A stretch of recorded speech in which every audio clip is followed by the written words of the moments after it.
New TV Telugu. అంతర్జాతీయంగా ముడి చమురు ధరలు మండిపోతున్న నేపథ్యంలో దేశంలో పెట్రోల్, డీజిల్ ధరలు మళ్లీ పెరిగే సూచనలు కనిపిస్తున్నాయి. లీటరుకు ₹4 నుంచి ₹5 వరకు, వంట గ్యాస్ సిలిండర్పై ₹40 నుంచి ₹50 వరకు పెంచాలని ప్రభుత్వ రంగ చమురు సంస్థలు భావిస్తున్నాయి.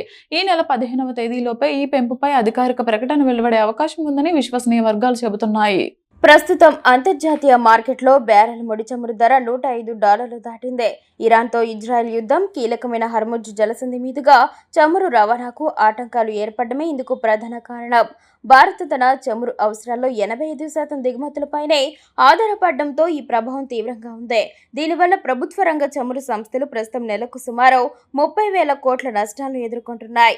చమురు ధరల పెరుగుదల భారాన్ని ప్రజలపై వేయడానికి ప్రభుత్వం సిద్ధమవుతున్నప్పటికీ ఒకేసారి కాకుండా దశల వారీగా పెంపును అమలు చేయాలని యోచిస్తోంది. ఒకేసారి పెద్ద మొత్తంలో ధరలు పెంచితే ద్రవ్యోల్బణం అదుపు తప్పిపోతుందన్న ఆందోళన ప్రభుత్వంలో ఉంది. అందువల్ల మొదటి దశలో ₹4 నుంచి ₹5 పెంచి ఆ తర్వాత నష్టాలు భర్తీ అయ్యే వరకు ₹2 నుంచి ₹4 చొప్పున పెంచుకుంటూ వెళ్లే అవకాశం ఉంది. ఈ ధరల పెంపుతో రవాణా ఛార్జీలు పెరిగి నిత్యావసర వస్తువుల ధరలపై ప్రభావం పడుతోంది. ఇది మొత్తం ఆర్థిక వ్యవస్థపై భారం మోపుతోంది. పెరుగుతున్న చమురు ధరలకు తోడు డాలర్తో రూపాయి విలువ పడిపోవడంపై దేశంపై రెట్టింపు భారాన్ని మోపుతోంది.